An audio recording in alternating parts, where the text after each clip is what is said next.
the May 2024 edition of the Mid-Career Lab monthly Q&A call. That's a mouthful. Welcome to everyone here, those of you who are watching us live on LinkedIn. What I did not do, for those of you who are on LinkedIn who don't know how to get in here, try registering with the link below the event graphic, and that should get you through the onboarding. I don't have a easy way to get you the link for the call directly. But anyway, for those of you who are here, welcome. We may have some stragglers coming in, but the agenda today is to kick off with a conversation with our guest, Nathalie Messier, who I've known for a few years. We connected on LinkedIn, and she shared a really interesting story about her career evolution over the last few months, and a strategy that she adopted, which I've talked about in the past, but she is my guinea pig for the call because I think it's a really sensitive topic for a lot of people in terms of how do you kind of get in the door? What kind of dance do you have to do? So I'm just going to let her jump in and share this experience. And by the way, Nathalie, I appreciate you kind of giving us a teaser on the Mid-Career Lab yesterday to hopefully entice people to jump on the call and find out what is this thing that she's operating here. So I give you the floor. Okay, great. Well, thank you for inviting me to speak today. I'm happy to share my experience. Yeah. And like first, tell us a little bit about you, and obviously where you are and what you do and where you're from. A little bit about your background, so we can get some context. Okay, sure. I love horses. No, I'm just kidding. I started my career in accounting, and I pursued a career always with the vision of being VP of operations. But I studied and worked. I worked full-time, studied part-time all my career, all through my MBA, and I reached my goal at a really young age. I was, at that executive level, not even 40 years old. And I said, oh, this is going to be a great career. I can pursue whatever I want. I ended up in a very good position in a legal firm in Ottawa. And just before the COVID hit, I got hired. And then, of course, the pandemic. The firm, the partners panicked. Our sales were going down, so they decided to lay off the whole management team. I was the last one to be laid off because they needed someone to run the business. And so that was in spring of 2021. And during the pandemic, we moved to Quebec City to be closer to my family because I was in Ottawa at the time, which is about 5 hours away. After being laid off, I thought I'll take the summer off and I'll start looking for a job. And I never got anything. And I think, oh my God. And every time it was no. I got lots of interviews, lots of interest. But the managers, when I was faced with them, they all said, well, why do you want this job? You seem to be overqualified. And at the end, at the beginning, it was, okay, well, I understand they got cold feet. Maybe I'm not applying for the right job. But then, as the month went by, I said, oh my God, my bank account is going down and I don't have a job. So I ended up taking a job I didn't really want because I had no other choice. I stayed in that position about a year. It was a sales position and it was not me. The company had a lot of problems. So I decided to leave and say, you know what, I'll rethink this. And I think that's when John and I met. What should I do? Change my resume. I did a portfolio. And then I went back to job search. And 9 months later, still nothing. And I said, whoa, this is not making sense. And I was getting depressed, I have done my MBA. I've had all this experience. I'm bilingual. But, the door was always closed to me. I was lucky. I forged some relationship with some recruiters. And the one gentleman who got me this job that I have now, which is a contract, was sort of in that same situation as me. So I got the sense that he was vouching for me. So he talked to the manager. I got this contract, it's a year contract, but it's a low position. I'm making a third of the money that I used to make. I'm a clerk, essentially. So it's like I went back 30 years ago when I was an accounting clerk, but it's an industry that's growing. And, he said to me, once you're in the door, you have access to internal job posting, you can network. So I said, yeah, that's a good idea. So I went for it. Not everybody was a fan of it. My husband supported me, but my parents like judged me. It's like, what are you doing? You know, you're a clerk, you have an MBA. But I went for it because I think, and you know, I've been there 6 months. I'm employed. I'm happy. Not, you know, I'm not comparing myself anymore. I accepted it because this is how it is now. And I think that's what we need to really think about when we look for a job at our age in our career. We may have to go back, and it's working for me so far.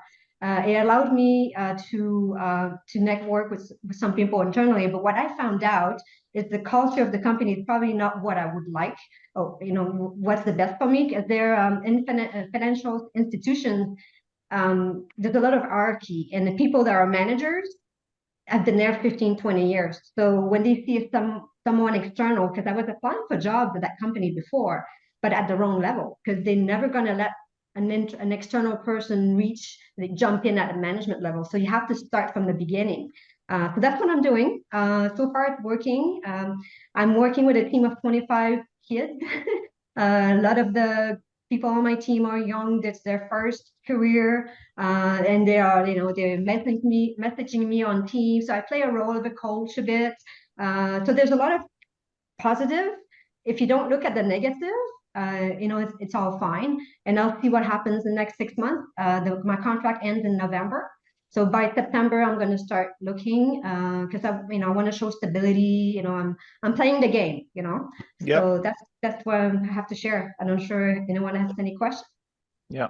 I'm sure a bunch of questions. I mean, this is really interesting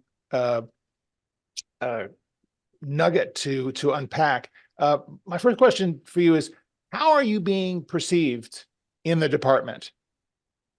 Good question. What's the reaction? What was the reaction when you came in? How has it evolved?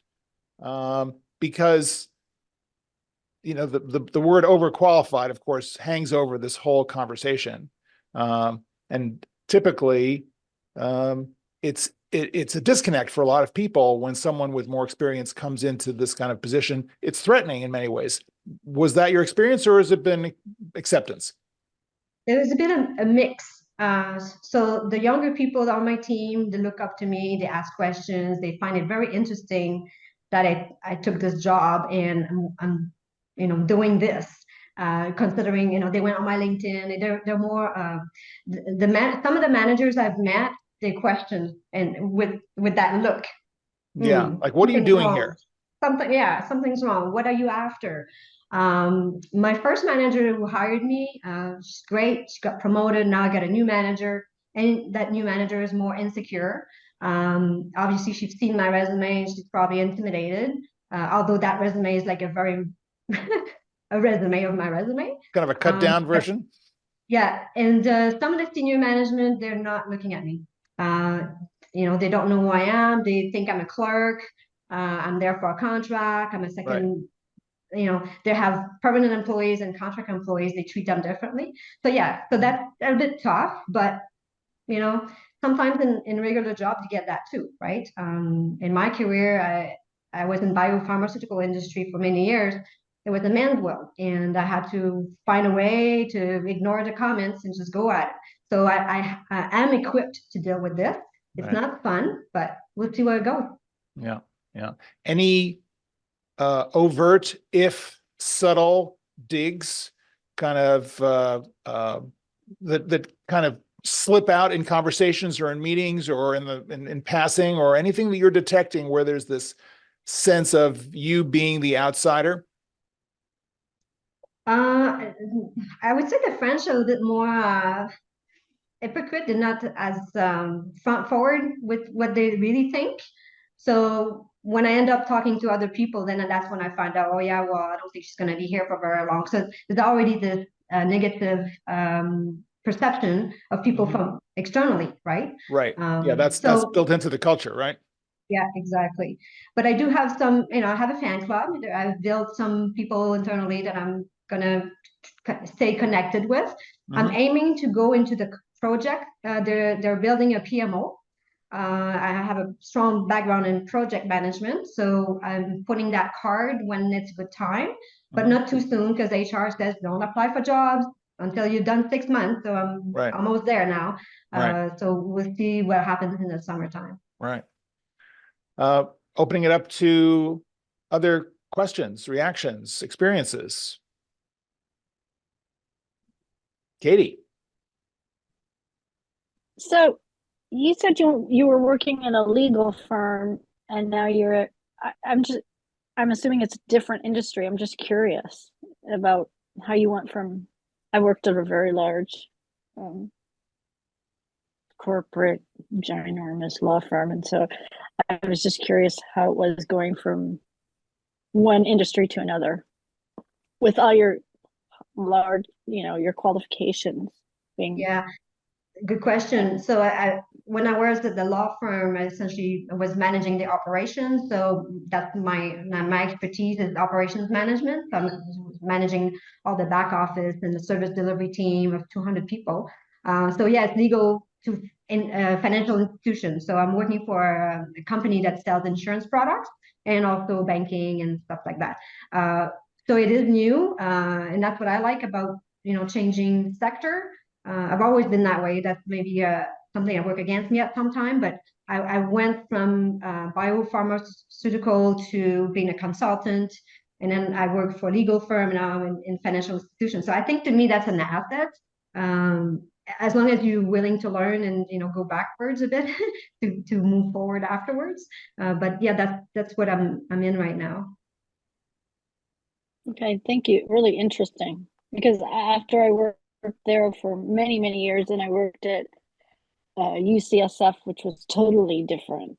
And it was all young people, so it was, really different. But it's interesting. I think you have to be flexible and willing to try different whatever is going on out there. So thank you. Sandy. Hi there. I'd be interested to know what qualities attracted your fan club. What was it about you that generated interest? What was the common connection? I would say it's just when I started this job, the team, I started to have a quote of the week, and I would, speak about my interests, and I just opened myself to the team, and then people jump in, and then that's how we got to know each other, and then they ask me questions about, I don't know, what have you done before? And so it's like for them, it's interesting because they have a person who can they can ask questions, and I'm very open. So I think that's the communication and being transparent and treating them as my colleagues, not as a person who's wasn't a VP at one point. So just being myself. That's great. So it's to a certain extent, it was self-selecting and be interactive. Exactly. Yeah. Marty, you have a question?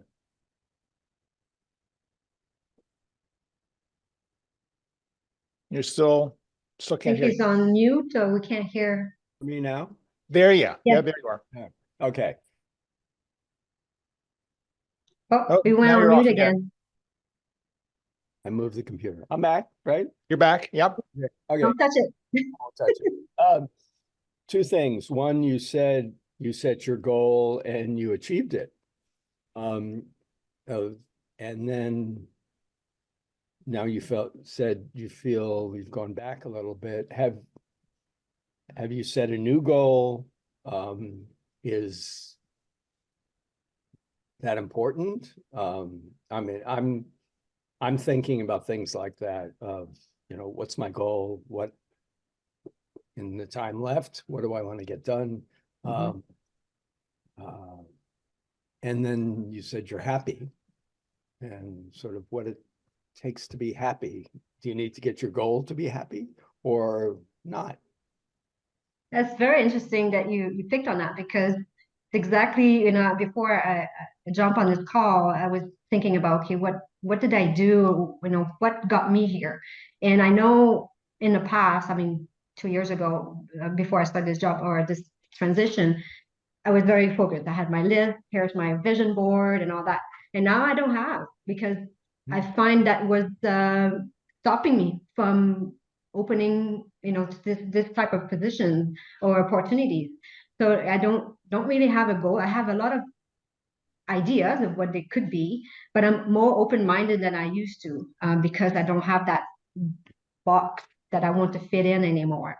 And I'm happy with that because my husband supports me. And he actually is the one that, why don't you try it? Of course, we had to change our budget and our lifestyle. But we're happy now. Like it took a couple months to really say, am I in the right space? Am I doing the right thing? But if you just stop questioning and go for it, I think and to me it's very liberating to not have these specific things to do. And people know me as like, how do you manage now? Like you used to be the one who has all these to-do lists, and now the to-do list is in the drawer. Still there though. Well, I see you are happy and that it works. I think I'd fear the downside would be without that goal, the motivation and drive might not be happening and things would slow down. But you don't find that. You're busy. Yeah, and actually, I'm starting. This position is very clerical, so I have a lot of time to listen. So I do multitasking, I'd say. So a lot of I do my job on the computer, and I don't have much interaction other than with those messages. So I listen to a lot of podcasts, and it's like, wow, I was never able to do that before. And then when you have a big job, you don't have time for this. So now it's like, wow. And at night, my husband comes home and I say, oh, I listened to this podcast today. And it's like this. And so I'm actually thinking of after this contract, or perhaps before, I may launch my business as a fitness consultant, virtual. And so this is something I always want to do.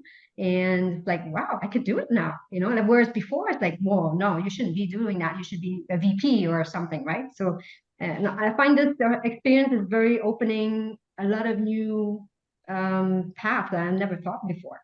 And that's why I'm happy because I'm free of that pressure. It's interesting. It's like I should be a VP. Oh, I've been a VP. So you can move on. Yeah.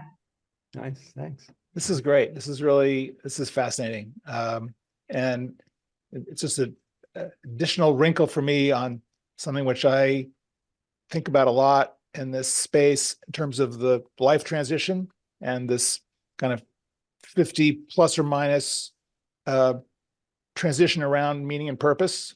And Marty, I think a really good question about what are our goals?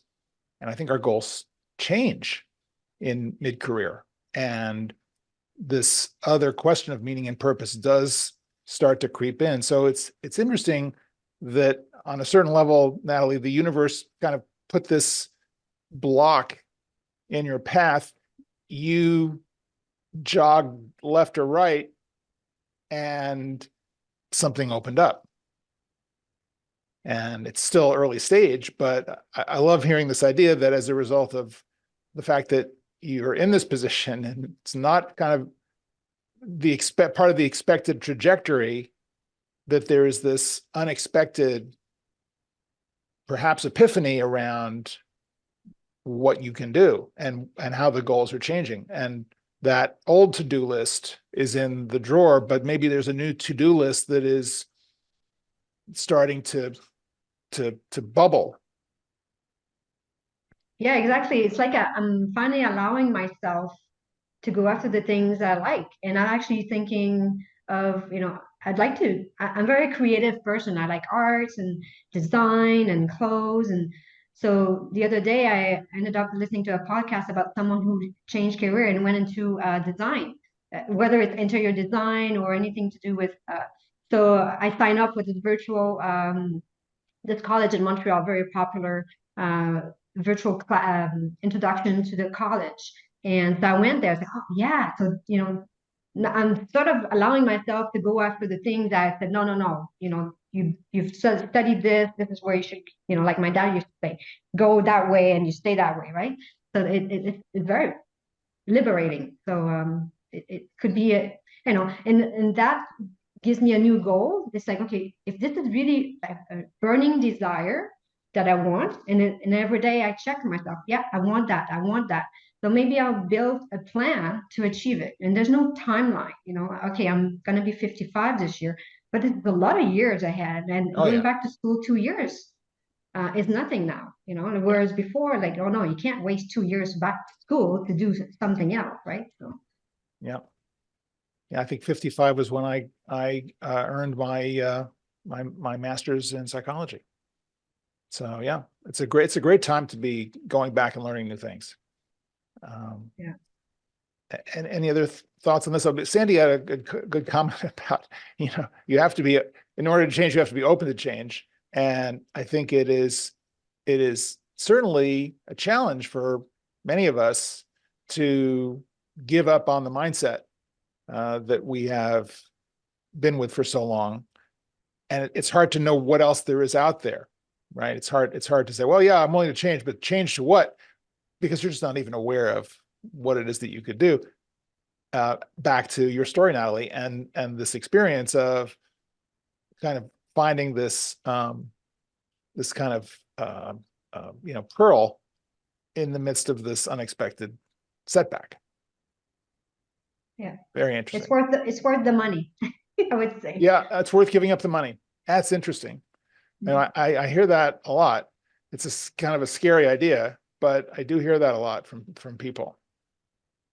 And of course, it all depends on your situation. I mean, I think the other side of it is that there are people at this stage who are in this kind of demographic sandwich where they've got kids that have not launched yet, and they're trying to get the kids through school. They've got parents who may need care. So, everyone's different. There are people who have a really hard time and can't take that step.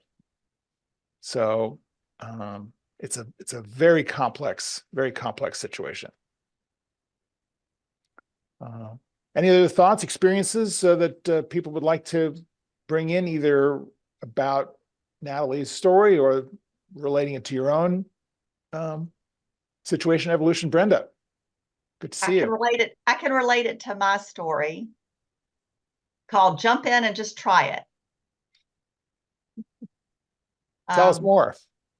So John and I have been communicating a little since I accepted a new job January 15th, and it's been very challenging. And I really haven't even wanted to come on to talk about it. I even thought about things like, well, what if somebody at work found this YouTube, and, like, for me to really share what's going on.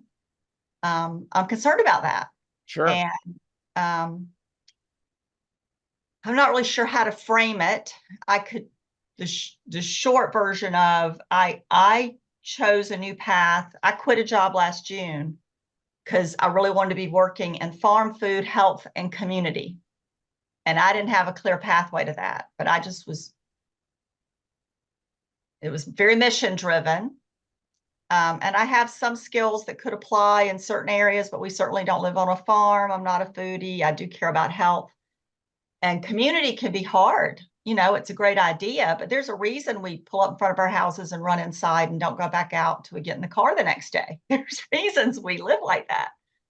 So I was actively working through a book called Design Your Life that John is certified in that whole program. And it's really about, what do I want to do? Nathalie, what do I really want to do? Not just what have I done before? And through doing multiple exercises in multiple ways, I started talking about what I wanted to do in a certain way. And this executive director of a nonprofit said, oh, you want a leadership role in that area? Would you like to consider being a part-time interim executive director at a farm? And it happens to be 10 minutes from my house. It's a 3.5 acre nonprofit neighborhood farm. And so after back and forth and learning as much as I could in a short amount of time, I said yes, not to that, but we created a different role called assistant executive director. And it turns out that a lot of people were resentful of me the first moment I arrived. How big a team? 6 core people, but of that, 4 full-time, 2 are part-time, and I'm one of the part-time. Right. So the 4 full-time are really the core. And then we have, in addition to those 6, another 6 part-time instructors that are assistant manager, some very part-time roles, interns, things like that. So every Tuesday at staff meeting, it's usually about 6 or 7 people around the table. Right. So And- to arrive and Yeah. experience it, there were so many circumstances. I'm not talking about, but there's a particular culture there that the executive director did not understand how important it was to include the other staff in the hiring process for me, like they did for prior staff. Mhm. So they didn't choose me, and Right. yet we're supposed to be a community. This is so beyond traditional jobs. It's a beloved community where everyone belongs. That's the spoken culture, Mhm. but it isn't the actual culture. Right. And they didn't reject me outright, but one person in particular, I could feel the resistance. And then others, there was some he said, she said going on.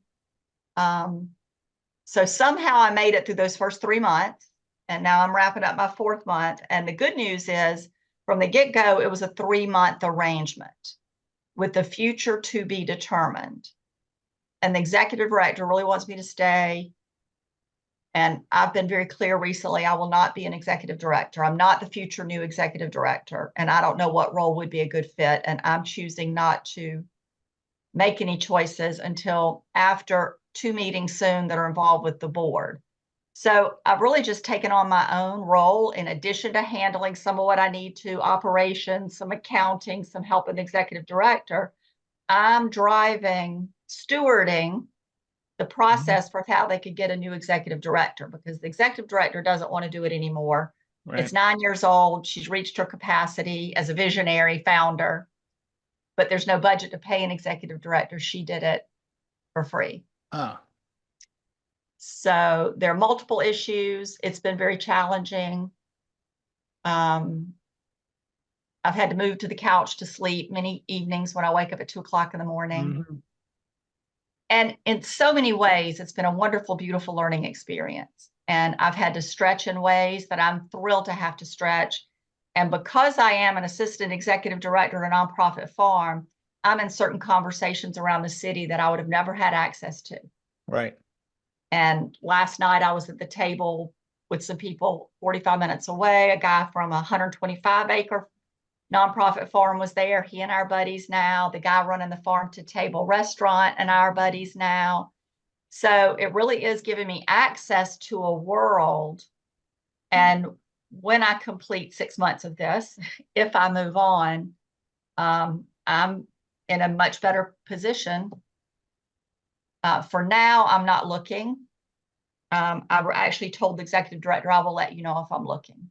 Right.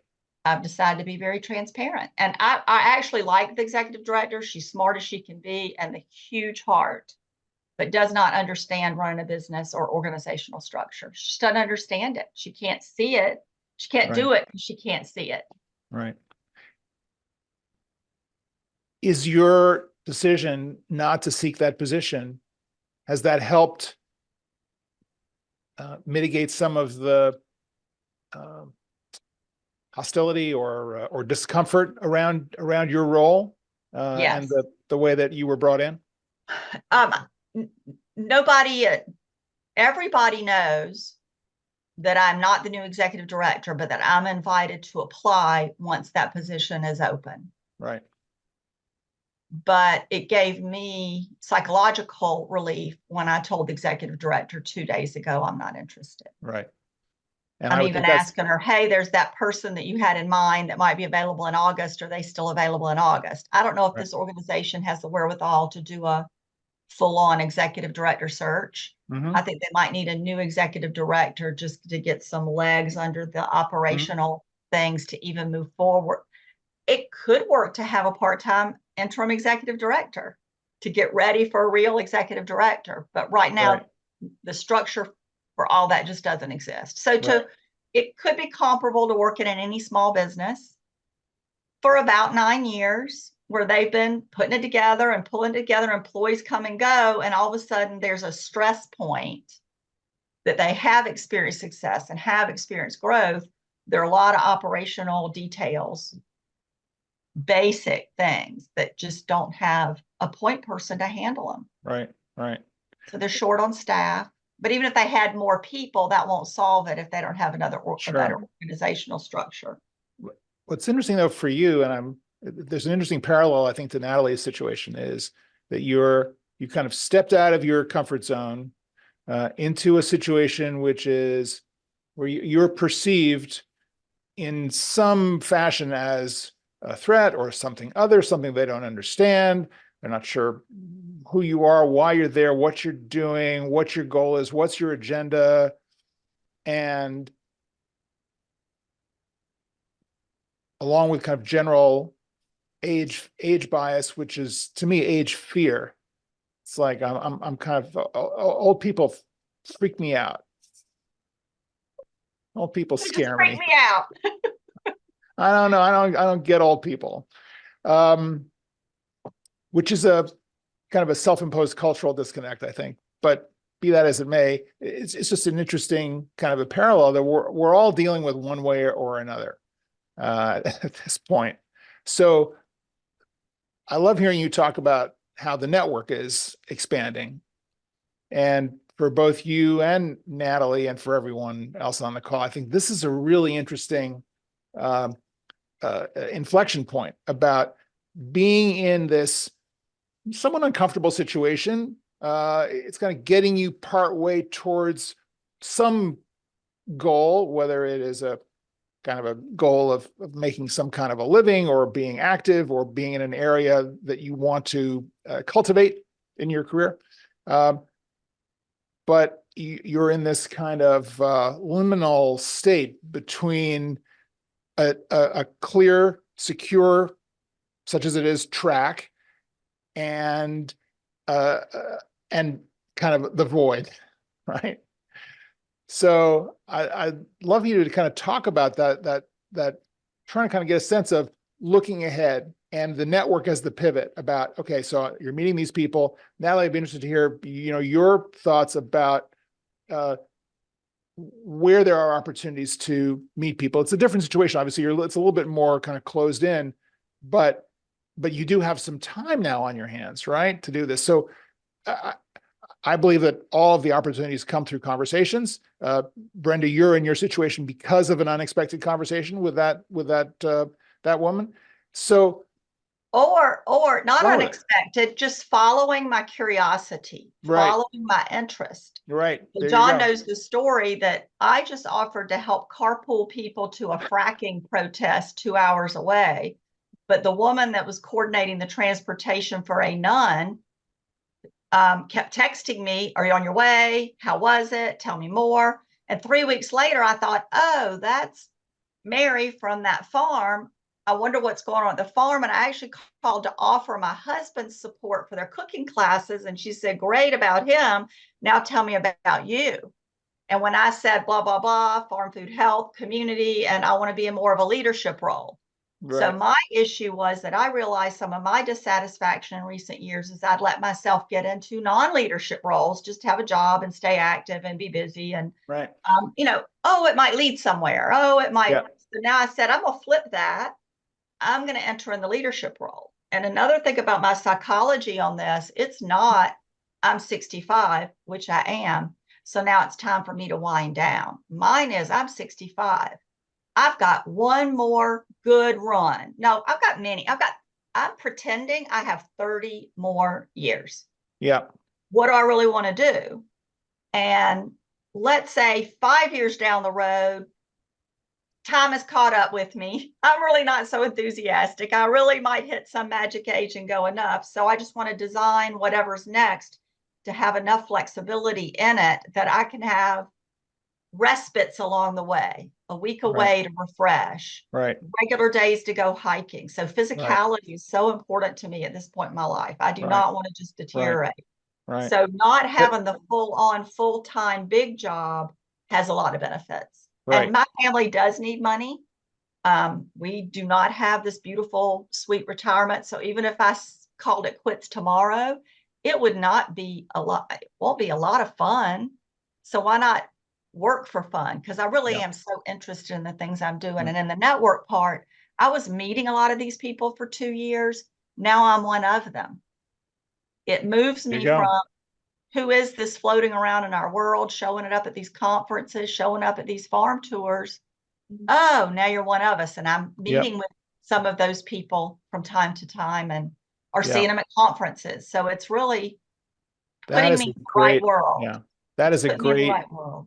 point, all right, about that small step from hanging out to kind of being one of them. And it didn't take much in the sense that you didn't have to move into some big position, but just that small change makes a difference. So I think that's another subtle shift about these ideas of taking the step back or taking the step to the side or whatever that might be that is off of the usual trajectory and experiencing the opportunities that can come from that. The only thing I would say, and to both of you and all of us, is there's this, as you point this out, you're 65. I mean, I'm 72. I'm acting as I keep pushing out this idea of when do you want to retire? All right, what category do you fall into? And I keep falling into this 10 years. I've been 10 years to retire for the last 10 years, right? I'm still in it. So I don't know, right? I don't know where it stops. Well, of course, we all know where it stops, but at some point, there will be this. I mean, I know I will stop doing this work at some point. Will I completely stop it? Will I cut it down to something very minimal? I don't know. But these are decisions that we're all wrestling with, and timelines that we're all trying to get on top of. So, let's talk about it, because that's why we're all here. So I just want to welcome Catherine, and I hadn't said hello to Clark. And if you guys want to turn your cameras on and join the party, that would be great. I understand if you don't, but it's always it makes it feel more like we're all in the same room when we have all of us on the camera. So so I just want to open it up to other questions or comments or situations that people are dealing with, questions that people may have either for me or for anyone else on the call. What's going on? Marty. Hi, thanks. Yeah, I just pick up on what you were just saying about how long you're going and this concept of goal driving you versus being open and relaxed. Yeah, I'm your age, and I like to think I have another 30 years too. Right. And I've directed a Hollywood feature-length film that's been distributed, but I like to do another. Yeah. Which is not relaxing. No, but Clint Eastwood's still doing it. So, and he's what, 82 now? So I don't know. No, 91. He's 91. Oh, it's Scorsese who's 80, 82. Yeah, right. Yeah. So great role models out there for people who are particularly in intense creative fields who are still doing it. So I think that's great. Yeah. But it's I don't know. I have several projects I'm juggling and not managing that well at the moment. Well, it's a tough business, right? It's a kind of a, as we know, it's kind of a business that's not a business, right? Yeah, and I think It's a lottery. The important thing now is for me to enroll support. Bring people in on the projects and I think that if there's anything that I've learned, and I'm going to come to you, Jeff, in a minute, because you're also in this world, in the entertainment world. The one thing about entertainment is that it is all about the network. And if I learned anything for those 35 years in entertainment, it's that everything is depending upon who you know. So I think that's a really important lesson for all of us. It still is an important lesson, perhaps more than ever. And then I think one of the questions that comes up around that is, is this cross-generational question. Can you cultivate relationships with people who are younger than you, who will still understand you and vibe with you and really appreciate your value? Those can be extremely valuable relationships. So I would just encourage all of us to think in that way and really look functionally and from a heart-centered perspective at the relationships that we're building in business and try to leverage that. Jeff, jump in. Yeah, my lottery ticket was 4 plus the mega, not 5 plus the mega. So it didn't quite get to the point where I don't have to worry about anything anymore. You know, my experience, and as you know, John, my experience is not all that optimistic. But the people who work past 60 in my field, and I did television, game, and competition shows for many, many years. The people who still are working in my world are the people who were the stars of that world when we were going. So I could name names, they wouldn't mean anything to most people, but you know, there's 4 or 5 people. Mark Burnett would be probably the most famous Sure. one. You know, Vin DeBona, Mike Darnell, Right. you know, like that can still The work. people who don't need to work are the ones who can still Right. work. But guys like me face an incredibly uphill struggle. So based on other conversations that we have had in reading your book, I decided that I was going to look for what my transferable skills are, and then look to see if because I don't, you know, at this point, my kids are out of the house. I'm 65. My retirement is okay. It's good. Could be better.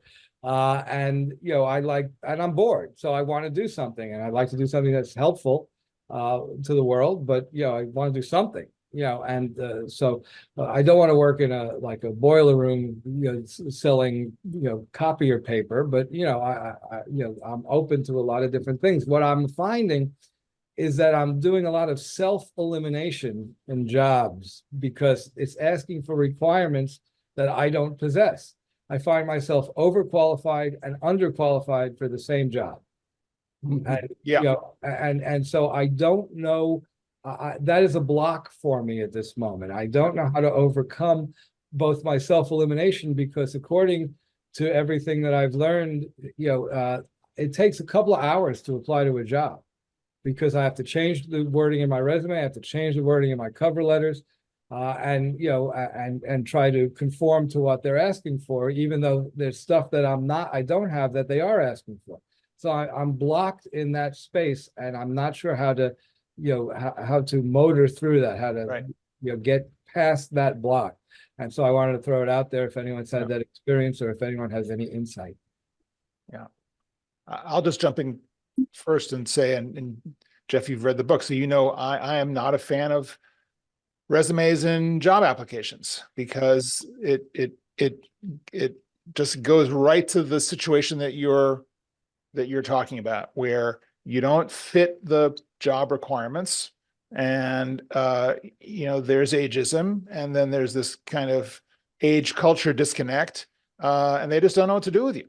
So you know, stop chasing the job applications and start building relationships, because I think the relationships are going to be much more valuable to you in terms of giving you real feedback about what certain aspects of your experience can be applicable to, because you just don't know that. And in the work that I do with clients, I'm never making any assumptions about where they're going to end up or what skill sets are going to emerge that offer real usefulness in the market and in their world. So and as you know, I went from being a TV producer to being an e-discovery investigator yeah, through my network.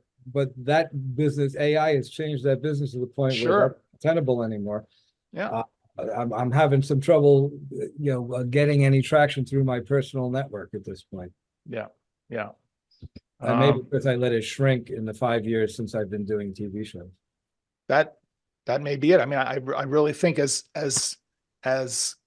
perhaps unnerving and frustrating as it may be to hear this from me, it does come down to those conversations and to really expanding your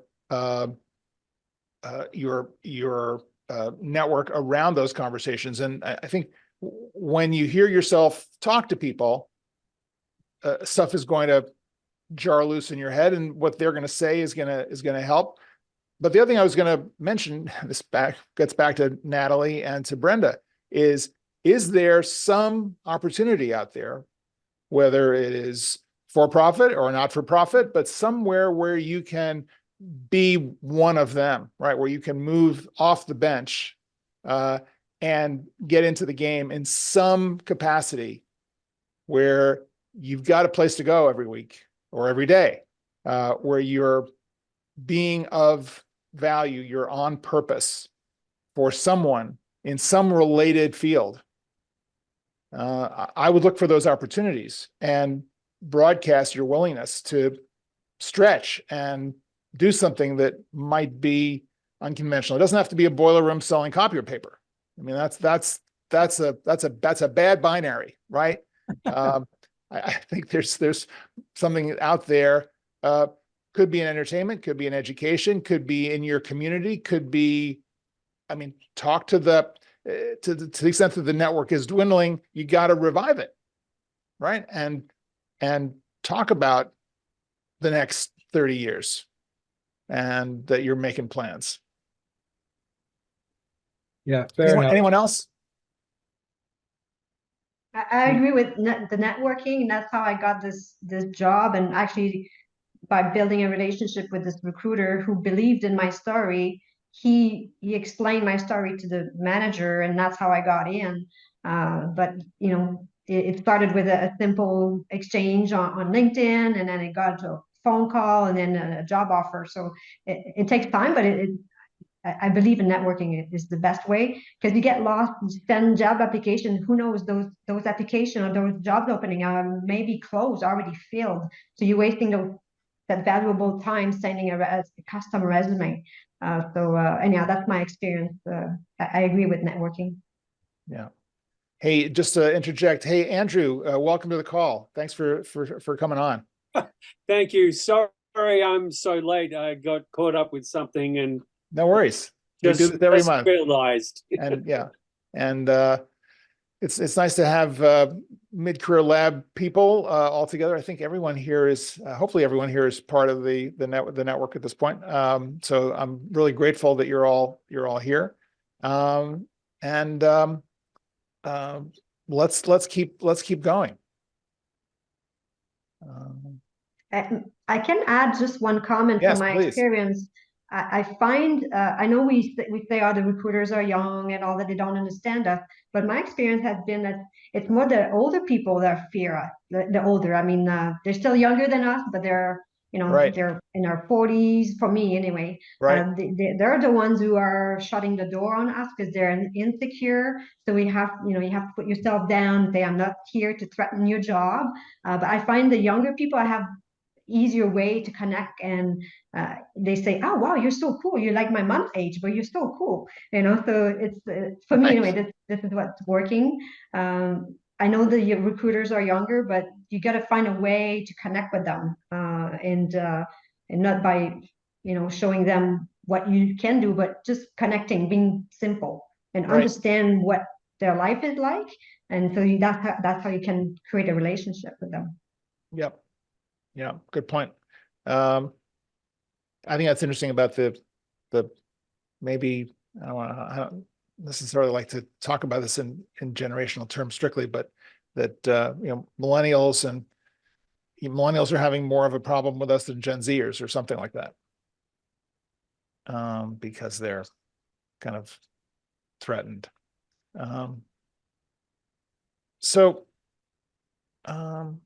Curious as to where everyone else is on their career pathway and questions. And I know some of you who've just joined the MCL have put in some intentions around this. Dulmarie, love to hear from you. Andrew, if you've got some, if you'd like to kind of introduce yourself and share a little bit about, what's going on. Frederick, Reinhard, good to see you as always. Let's talk about stuff. Frederick. I have a question. Yeah. What I struggle with is I hear everyone's stories and challenges, but my concern is that there's at this stage in our lives, with lots of years of experience, and how do we not lose the authenticity of ourselves? Trying to dumb down our experience, only showing 15 years when you got 30 years or 40 years of experience, and you still have a lot of great years ahead of you. You're still bright, you're smart, you're interested, all those things that supposedly is valued in the workforce, but then we're kind of, like trying to hide some of where we are and who we Yeah. are. Yeah. And to me, that's I just kind of refuse that. I mean, Good. Yeah. hard. I've gone to school and acquired degrees and worked on big fortune companies, and I'm not going to dumb myself down just to to get a job. And so, Yeah. I what's your advice there? Well, I agree with you, and I always tell people don't don't dumb down your resume. And I know it's kind of in a perfect world, but I do believe that particularly when it comes to your LinkedIn, you want to stand up for who you are and what you've done, and not take the 15 years off of the bottom of the resume. Summarize it, because in fairness, people are more interested in what you've done for the last 5 or 10 years. It's the more relevant experience. But the earlier years show a depth of experience and a depth of resourcefulness and understanding that you want to be proud of, and you want to find people who appreciate that. And the only way to do that is by stating it. And the other thing I would say in terms of the color, the flavor of who you are, is to use the about section as a statement, as a mission statement for who you are, why you do what you do, and where you want to take it. So you can talk aspirationally about your plans and the value that you want to deliver, and be specific about it so that people understand where you can be most valuable to them. And that helps you get into conversations, to have that really clearly stated, and then to use that as a kind of a wedge to get in the door, and have people take a look at it, and work with your network to continue to refine that message that you're sharing on the profile, whether it's in your headline or about section, or how you're sharing your accomplishments in your experience section / resume. So I would definitely encourage you to take that attitude. And when it comes to taking a step back, I think the interesting question is, well, how do you spin that, right? And I think it is, in each situation, it's going to be different. Natalie is going to have a different way of spinning this, and I think perhaps in a strange way, in retrospect, the way to spin it is to say, it will be for you to say, I took a gamble on a role that was not on my trajectory. But as a result of taking that gamble, it opened up all sorts of interesting opportunities for me. So that's a different way of saying, of characterizing the pivot, versus I couldn't get a job, so I took this one. I always think there's a way of stating these things authentically and factually, but that have a positive and learning orientation, growth mindset orientation to the circumstances, as opposed to expressing a sense of defeat, right? Which is not going to get us anywhere. And I'll stop now. I found myself kind of going into stories, and I don't need to do that. Yeah, I think just focusing on the positive, from my experience right now. Yes, the first couple of months, like, oh my God, I'm going to shoot myself doing what I'm doing right now. But I stuck with it, and I just eliminate that noise, that little voice inside you that says, "Oh, what are you doing?"